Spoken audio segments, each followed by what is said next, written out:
François Dusbert, 75 ans bien sonné et l'heureux propriétaire de 300 pendules. Datant de la fin du XVIIIe siècle et du début du XIXe, chacune de ces pendules en bronze est un petit chef-d'œuvre. Une collection exceptionnelle, le résultat de 50 ans de travail, de sacrifice et de passion.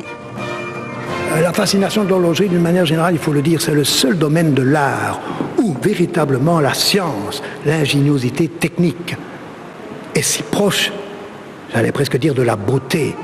Le baron Dusbert a fait carrière en tant que juriste. Les pendules, c'était un passe-temps. J'ai la grande chance d'être insomniaque, donc je démonte ces pendules la nuit.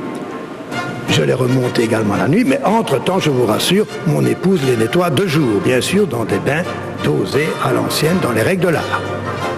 Enflammé, fanatique, les adjectifs ne manquent pas pour décrire ce personnage haut en couleur, un peu fou, comme il l'avoue lui-même. Le collectionneur est un névropathe, n'ayons pas peur des mots. Lorsque l'on atteint une telle collection, on n'a pas à confondre avec les investisseurs spéculateurs, bien sûr, qui n'ont aucun sens de l'esthétique et qui espèrent uniquement, disons, investir pour spéculer. Nous parlons ici du vrai collectionneur, avec tout ce que cela implique effectivement de pathogènes, bien sûr. François Dusbert a parcouru le monde pour construire sa collection. New York, Londres, Monaco, Paris ou encore Genève. C'est là qu'il a acquis cette pendule imposante. Elle représente Paul et Virginie portés par 4 hommes noirs musclés. C'était à Genève. Je me rappelle même que j'étais tellement pressé car je l'avais acquise par téléphone. Je la voulais à tout prix, j'allais dire n'importe quel prix. J'ai réussi le tour de force de faire l'aller-retour. C'était une aventure, je me souviens très bien. Bruxelles, Genève et retour. En partant le matin, je suis revenu en roulant toute la nuit. Le lendemain, matin à l'aube, je voulais absolument ne plus attendre une seconde pour pouvoir posséder cette pendule. Quand on aime, on ne compte pas, et lorsqu'on lui demande d'estimer la valeur de sa collection, le baron se fait un peu moins loquace.